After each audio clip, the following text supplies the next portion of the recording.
Hello, good evening. My self Rajendra Prajapati and मेरे साथ है मिस्टर सुदीप नायक, जो कि नेपाल की मेडिकल यूनिवर्सिटीज़ के whole and sole authorise admission partner है। तो Sudeep sir, first of all welcome to India and welcome to team Making Doctors organisation. बहुत सारे स्टूडेंट्स के क्वेश्चंस होते हैं, जैसे कि आपको भी पता है नीट की एग्ज़ाम ख़त्म हुई, रिजल्ट आया, अब सारे parents students they are running here and there for medical admissions, correct. तो बहुत सारे स्टूडेंट्स आते हैं नेपाल के लिए, पूछते हैं कि नेपाल में एमबीबीएस का सिस्टम क्या है, एलिजिबिलिटी क्राइटेरिया है क्या है। तो उसके लिए सर आप थोड़ा ब्रीफ करिए कि वहाँ पर मेडिकल यूनिवर्सिटीज़ कैसी है, प्राइवेट है, गवर्नमेंट है, and what are the eligibility criterias. सबसे पहले तो मैं मेकिंग डॉक्टर्स और जितने भी टीम मेंबर्स हैं यहाँ, इन सबको मैं धन्यवाद देना चाहता हूँ। जिस वेलकमिंग और जो यहाँ पे जो काइंड बिहेवियर है, मुझे लगता है 2 दिन में जितना मैंने खाना खाया है पूरे महीने में नहीं खाया होगा। तो वो सबसे पहले thank you to Making Doctor entire team. और सबसे जितने भी जो यहाँ पेरेंट्स है, जो 2 दिन में हम लोग के सेमिनार में जो आए, जो मुझसे मिलने आए, जो बात किया, तो मुझे लगा मैं अपने घर में बैठा हूँ।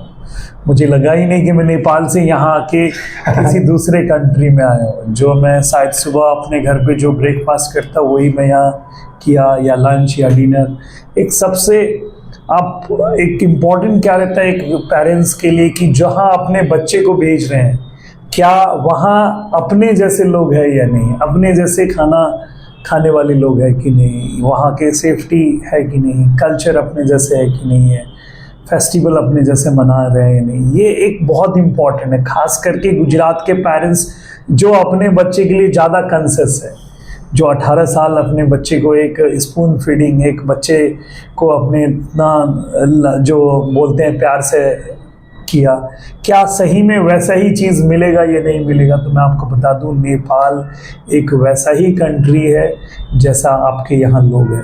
वहाँ पे भी शांत स्वभाव के प्यारे आप जैसे ही आप भी आएंगे तो मेरे घर में ऐसे ही हम लोग आपको दिन भर खाना खिलाएंगे। तो वो जो नेचर है ना, आपका और मेरा नेचर मिलता है, नेपाल का और गुजरात का खास करके मैं बात करूँ, या इंडिया का, ये मिलता है। दूसरा चीज़, अगर हम लोग बात करें सेफ्टी का, नेपाल में आपने कभी नहीं सुना होगा कि वहाँ बमबारिंग हुआ या कुछ ऐसे इश्यूज हुए, राइट, ह्यूमन राइट्स, ये वो अलग चीज़, ऐसे चीज़ सब आपने नहीं सुना होगा। ये एक पेरेंट्स के लिए बहुत सुकून की बात है। आप देखते बहुत ऐसे पेरेंट्स हैं जो बच्चे को 5.5 साल किसी अब्रॉड कंट्री में भेज देते हैं और हर रात यहाँ प्रॉब्लम में है, क्या वहाँ बम का क्या सिचुएशन है, या वहाँ कुछ डिजीज़ आ रहे हैं, डिफरेंट डिजीज़ है, वहाँ पे क्या कंडीशन चल रहा है, क्या वहाँ एजुकेशन होगा या नहीं होगा। बहुत सारे ऐसे कंट्री है जहाँ स्नोफॉल 6-6 महीने रहते हैं, कैसे रहेगा। ये सब चीज़ आपको नेपाल में नहीं रहेगा। Similar culture, similar kind of people, similar kind of weather, these are the major advantage जो नेपाल के लिए। ये तो मैंने बात किया एक व्यवहारिक, बट व्यवहार से नहीं चलता है पढ़ाई। अगर हम लोग टेक्निकली बात करें तो तब भी नेपाल एक ऐसा कंट्री है जो मुझे लगता है इंडिया के हिसाब से फिट बैठता है।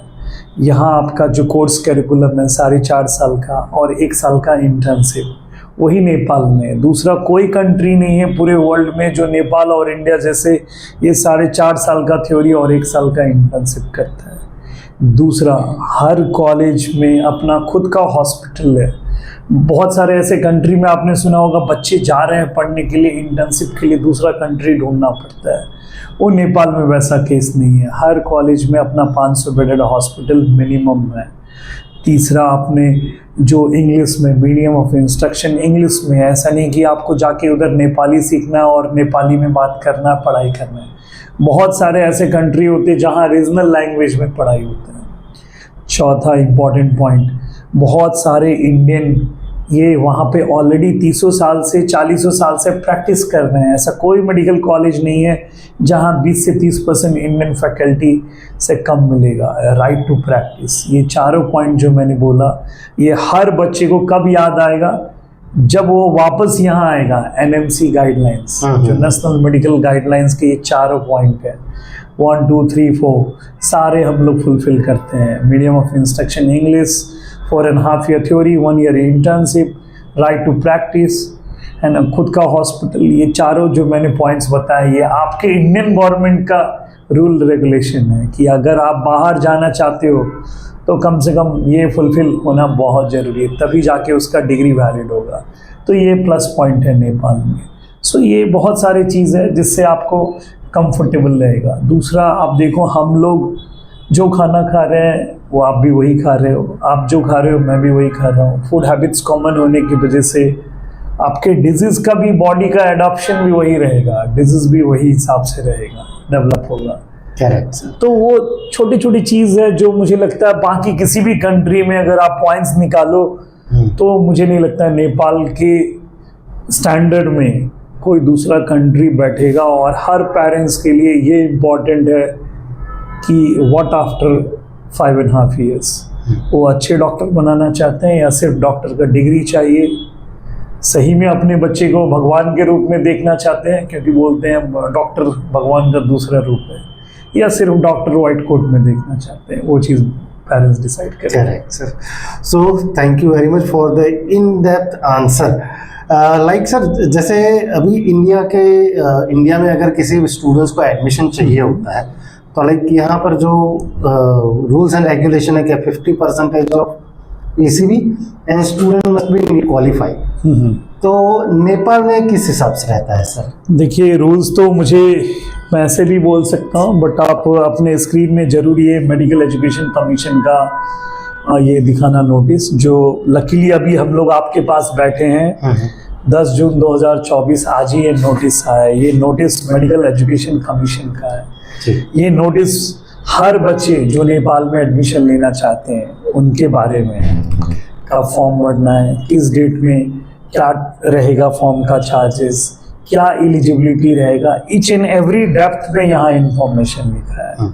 उसको हम लोग डिस्कस करेंगे। फिलहाल आपका क्वेश्चन था एलिजिबिलिटी क्या रहेगा। Number 1 eligibility physics, chemistry, biology. हर बच्चे को फिजिक्स, केमिस्ट्री, बायोलॉजी ही होना चाहिए। उसमें 50% होना है और पूरा जोड़ के भी 50% होना है। एक लंबा eligibility, just like in India. Correct. Number 2 eligibility उनका क्या होना है तो आप देखेंगे तो नीट क्वालिफाइड विथ 164 मार्क्स होना है इसी साल का, करेंट ईयर। प्रीवियस ईयर का नीट क्वालिफाइड है तो वो डायरेक्ट एडमिशन नहीं ले सकता, उसका एडमिशन का प्रोसीजर अलग है जो हम लोग आगे डिस्कस करेंगे। तो एलिजिबिलिटी में पहला चीज़ physics, chemistry, biology 60%, sorry repeat करता हूँ, 50% और एग्रीगेट 50% और नीट 164 विथ करेंट ईयर। ये 2 चीज़ होना है। Correct sir. सो अगेन जैसे सर ने बताया कि as per the Indian NMC rules and regulation 50% PCB plus NEET must be qualified. Correct sir. अब स्टूडेंट्स को अगर उनको उनकी डिज़ायर्ड यूनिवर्सिटी में जाना है जी, तो वो कैसे जा सकता है?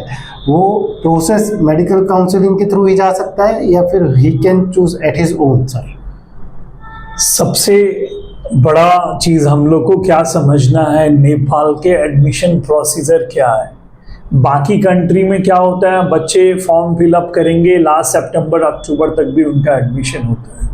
बट नेपाल का एडमिशन का बहुत ही क्लियर है। जैसे इंडिया में हर बच्चे ने MBBS एडमिशन के लिए नीट का फॉर्म फिलअप किया होगा, फिर एग्ज़ाम दिया होगा और फिर वो एलिजिबल है काउंसलिंग के लिए, उसी तरह नेपाल का MEC मेडिकल एजुकेशन कमीशन का फॉर्म फिलअप करना अनिवार्य है।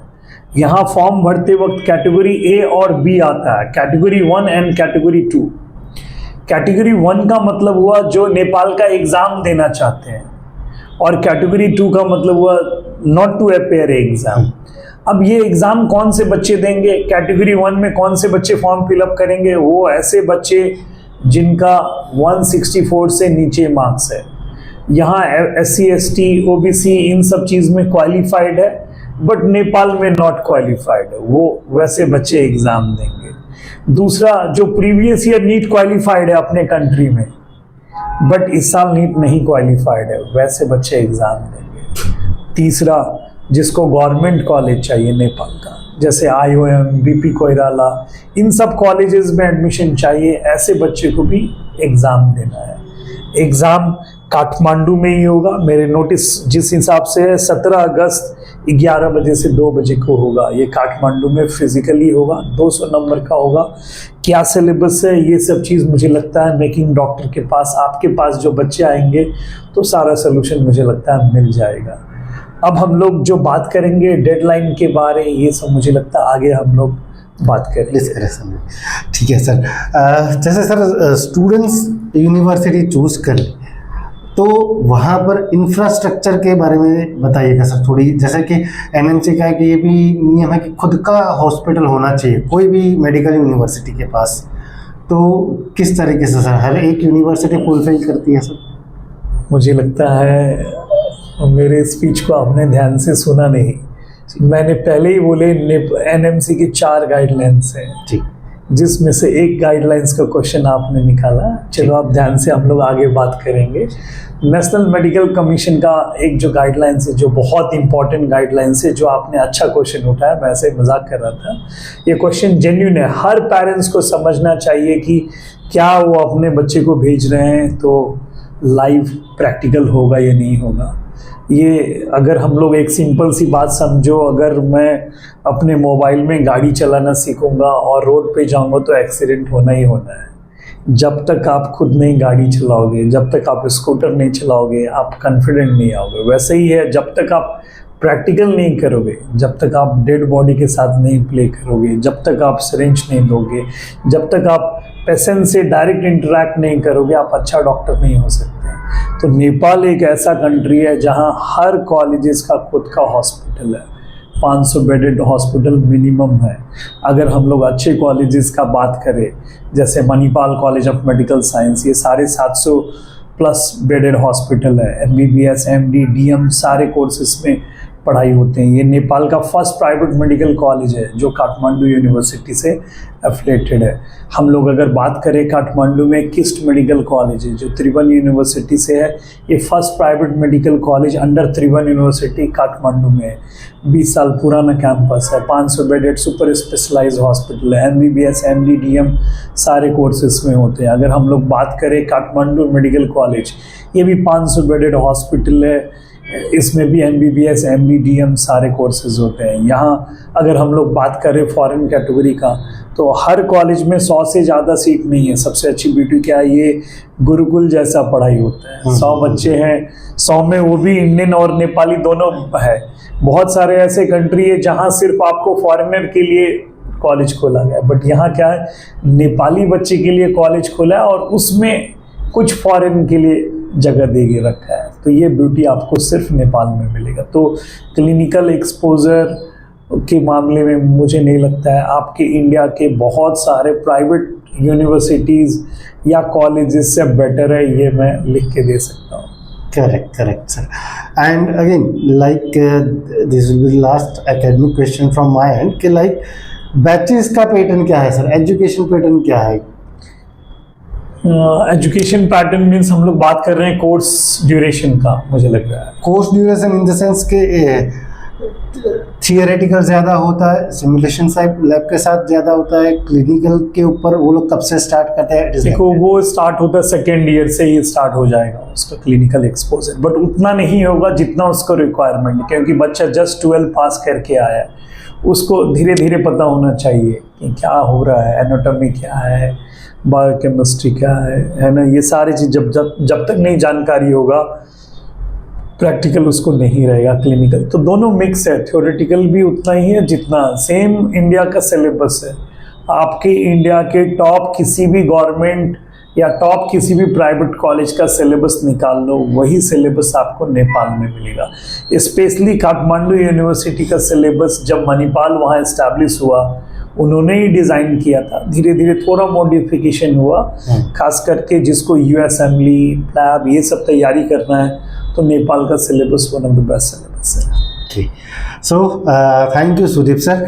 नाउ मेरे साथ है प्रिया मैम, जो बेसिकली स्टूडेंट्स की जो मेन रिक्वायरमेंट्स होती है, लाइक उनकी सेफ्टी, सिक्योरिटी, फूड, एकोमोडेशन, तो वो उन सारे पॉइंट्स के ऊपर मैम हाईलाइट करेंगे। Over to you Priya ma'am. Thank you Rajendra sir. Hello sir. Thank you, sir ma'am. अभी हमने बात की एकेडमिकली, राइट? सो सबसे पहले मैं जो यहाँ के पेरेंट्स का सबसे मेन क्वेश्चन होता है, क्योंकि वो अपने डॉटर, स्पेशली मैं बात करूँगी safety and security for girls. So अगर आप उसके बारे में थोड़ा सा बताएं कि वो कितना सेफ है एंड सिक्योर है फॉर गर्ल्स। मैं सिर्फ गर्ल्स की नहीं बात करूंगा, मैं बॉयज़ का भी बात करूंगा, क्योंकि मेरे लिए दोनों भाई बहन हैं। जी। देखो क्या होता है ना, हर पेरेंट्स को एक क्या रहता है, डर, बच्चा जाएगा क्या वो सिक्योर है नहीं है, क्या उसके हॉस्टल फैसिलिटी अच्छे है या नहीं है, बॉयज़ गर्ल्स का हॉस्टल अलग रहेगा या एक ही बिल्डिंग में रहेगा, एक ही फ्लोर में रहेगा या शेयरिंग में रहेगा। ये सब आज के डेट में पेरेंट्स का बहुत बड़ा कंसर्न है। और स्पेशली जो यहाँ पे जो मैं देखा, गुजरात के लोग बहुत ही काम है, बहुत ही फ्रेंडली है, वो तो और मुझे लगता है ज़्यादा कंसर्न है बच्चे के अपने सेफ्टी, स्पेशली फॉर गर्ल्स, क्योंकि अभी आपको पता है कि मेडिकल में लोग अगर बच्चियों को बाहर भेज रहे हैं तो उनके लिए रहता तो है। मैं बता दूं, नेपाल उनको आपके बहुत सारे इंडिया के स्टेट से भी सेफ लगेगा। मैं नहीं बोलना चाहता हूँ कि इंडिया सेफ नहीं है या नेपाल सेफ है, बट मैं क्या बोलूँ, अगर हम लोग कंपैरिजन करें तो बहुत सारे स्टेट से भी आपको नेपाल में उनको ज़्यादा सेफ लगेगा। क्योंकि क्या है, अगर आप न्यूज़ में देखते हो, कहीं नहीं ऐसा है कि बच्चे के साथ ऐसा गलत व्यवहार हुआ या कुछ ऐसा हुआ जिससे क्या है ना पूरे हंगामा है गांव में, ये ऐसा वो चीज़ है। तो वो चीज़ नेपाल इंटायर कंट्री में ही अगर हम लोग बात करें तो कंट्री में ही प्रॉब्लम नहीं है। अगर हम लोग कॉलेज की बात करें तो हर कॉलेज में, कॉलेज के अंदर हॉस्टल है। ओके, सारी हॉस्टल एग्जैक्टली। बहुत सारे कंट्री में क्या होता है, यहाँ पे है 10 किलोमीटर 5 किलोमीटर में हॉस्टल रहता है। यहाँ क्या है, कॉलेज के प्रीमिसेस में, जैसे इस रूम में कमरे में बैठे हैं, एग्जाम्पल करो ये कॉलेज है, इसी में एक जगह क्लासरूम है, एक जगह लैब है, एक जगह हॉस्टल है, एक ही कंपाउंड वॉल में रहेगा, मेजर सिक्योरिटी रीजन रहेगा। और यहाँ पे हम लोग इमेजिन करते हैं बॉयज और गर्ल्स हॉस्टल 2 कोने में, उसका अलग से फिर से वार्डन होगा। क्योंकि जैसे मैं ये नहीं बोल रहा हूँ कि नेपाली पीपुल आर कंजर्वेटिव, ये नेपाली बच्चे के लिए है, ऐसा नहीं कि कंजर्वेटिव है, बट उतना ओपन भी नहीं है हम लोग। अभी भी हम लोग अपने बच्चे को चाहते हैं उसी संस्कार में रहे जो पहले गुरुकुल में थे, तो इसलिए safety is not at all concern. हाँ, एक चीज़ जो दिक्कत आएगा हर बच्चे को, वो गर्ल्स है बॉयज़ है, उनको डे 1 से 4.5 साल तक यूनिफॉर्म डालना पड़ेगा, पैंट शर्ट कोट टाई। ये नेपाल का एक आप डिसएडवांटेज या एडवांटेज बोलो। एक डॉक्टर को डिसिप्लिन में होना बहुत ज़रूरी है और वो डिसिप्लिन यूनिफॉर्म से बताता है। तो वो आप जैसे लो, वो हर बच्चे को आने से पहले मेंटली प्रिपेयर होना है कि डिसिप्लिन में ही आना है, तभी जाके वहाँ पढ़ सकते हैं। तो one of the safe place है, कहीं कोई डरना नहीं है, पेरेंट्स खुद भी आ सकते हैं, पासपोर्ट नहीं चाहिए, वीज़ा नहीं चाहिए, आप अपना वोटर आईडी कार्ड लेके आप बाई इंटरनेशनल फ़्लाइट आ सकते हो, बाई ट्रेन आना है, बाई बस आना है, आप अपने आधार कार्ड से आइए, बच्चे से मिलिए, वहाँ के मेस में खाना खाइए, वहाँ के गेस्ट हाउस में रहो, आप फील करिए और उसके बाद आइए। कैसा है सर, फूड? टॉकिंग टू 81% हम लोग के आसपास हिंदू है, हिंदू कंट्री है, तो आपको ऐसा ये बहुत सारी जगह होते हैं ना, बीफ ये सब चीज़ तो मिलना ही नहीं है पूरे नेपाल में। सबसे पहला चीज़, जो नॉन वेजिटेरियन है उनके लिए अलग से खाना है, जो वेजिटेरियन है उनके लिए अलग से खाना है। 4 मील होता है, नॉन वेज होता है। एग्जैक्टली, नॉन वेज अलग है, वेज अलग मील है। 4 meals a day. Morning breakfast, अगर मैं आपको चाहिए तो मैं मेस मेनू दे दूंगा, you will be surprise to know, vada भी मिल रहा है, इडली भी मिल रहा है, उधर का पूरी भाजी भी मिल रहा है। So it's a combination. Gujarati कुछ है गुजरात का, उसके लिए उनको कहीं ना कहीं रेस्टोरेंट में जाना पड़ेगा, या तो बहुत सारे अपने को मांस बनेंगे तो पक्का मैं ढोकला बनाऊंगा वहाँ पे, मुझे भी बहुत पसंद है। जी बोलिए। एंड ट्रांसपोर्टेशन वगैरह इजीली आपने वो तो वैसे कवर कर ही दिया कि इजीली। करेक्ट। देखो, एक पेरेंट्स को ट्रांसपोर्टेशन का मतलब क्या हुआ, जैसे हम लोग इजी कैसे स्मूथली जा पाए। करेक्ट है। अगर मुझे सोचो यहाँ से दिल्ली जाना है तो आप क्या कर रहे हो, कोई भी ऐप यूज कर रहे हो, टिकट कट कर लिया, ये एक इजी ट्रांसपोर्टेशन है। अगर मुझे यहाँ से हम लोग मान लेते हैं किसी लंदन जाना है, वीज़ा के लिए अप्लाई करेंगे, पासपोर्ट होना है, वेरिफिकेशन होना है, इंटरव्यू होना है, वीज़ा मिलेगा नहीं मिलेगा उसके बाद जाना है। एक पेरेंट्स को अपने बच्चे से मिलने के लिए कितना दिन उसको तकलीफ होता है। तो जैसे आपको तकलीफ दिल्ली जाने के लिए नहीं हो, वैसे ही नेपाल जाने के लिए नहीं होगा। आप ट्रांसपोर्टेशन इजी है नहीं है वो गार्जियन खुद सोचे। सोचो बिना पासपोर्ट का जा रहे हो, कौन सा दूसरे कंट्री में बिना पासपोर्ट का अलाउ करेगा? कौन सी कंट्री में आप अपने गाड़ी से जा रहे हो, आप अपने घर जा रहे हो, दूसरी जगह नहीं जा रहे हो। इसीलिए ट्रांसपोर्टेशन बहुत ही ईजी है। ओके सो सर, ये हमने बात की like women safety, security, food, transportation. So हम वापस से लाइक थोड़ा डॉक्यूमेंटेशन करते हैं। सपोज अगर स्टूडेंट प्लान कर रहे हैं वहाँ पे एडमिशन के लिए, तो क्या प्रोसेस रहेगी, क्या डॉक्यूमेंटेशन एंड डेडलाइन? पहला चीज़, हर बच्चे को जो नेपाल में पढ़ना चाह रहे हैं, एवरीवन, हर बच्चे को MEC का फॉर्म फिलअप करना है, मेडिकल एजुकेशन कमीशन का। मैं आपको सिंपल सी बात समझाऊं, ये फॉर्म है जैसे इंडिया का नीट आपने फिलअप किया, ये MEC का फॉर्म फिलअप करना बहुत अनिवार्य है। जब आप फॉर्म फिलअप करते हो उसमें 2 कैटेगरी है, आज ही नोटिस आया तो थोड़ा मैं भी पढ़ के बताऊं। कैटेगरी 1 जिसमें फॉरेन टू अपीयर कैंडिडेट, ये 12 जून 10 बजे से लेके 2 जुलाई 5 बजे तक हो जाएगा। फिर मैं रिपीट करूं, 12 जून से लेके 2 जुलाई 5 बजे तक आपको जिसको एग्ज़ाम देना है, ठीक है, इसमें सिर्फ 5,000 रुपये लगेंगे। अगर 2 जुलाई अगर मानो किसी बच्चे ने मिस कर दिया तो 9 जुलाई तक फिर से फॉर्म भर सकता है 10,000 रुपये डबल फी देके। अच्छा। ये किस बच्चे के लिए? जिसको एग्जाम देना है। फिर मैं बता दूं, जो हम लोग ने पहले ही बात किया, कैटेगरी 1, अगर अच्छे से बच्चे ये वीडियो फिर से रिपीट करें तो कैटेगरी 1 कौन से बच्चे जिसको एग्जाम देना है? 12 जून से लेके 2 जुलाई 5,000 रुपीज़, तो 3 जुलाई से लेके आपको ये कितना था, 12 जुलाई शायद लगता है, हाँ 12 जुलाई आपको 9 जुलाई तक आपको 10,000 रुपये देना है। Category 2, foreign not to appear, जिसको एग्ज़ाम नहीं देना है, जिसका नीट में 164 मार्क्स है, उनको 24 जुलाई तक आपको शाम के 5 बजे तक ये देना है सिंगल रुपीज़ में, और 31 जुलाई तक 10,000 रुपये में देना है। फिर मैं बता दूं, कैटेगरी 2 जो नीट में 164 मार्क्स है, वो बच्चे 12 जून से लेके 24 जुलाई तक सिर्फ 5,000 रुपये दे के फॉर्म फिलअप कर सकते हैं।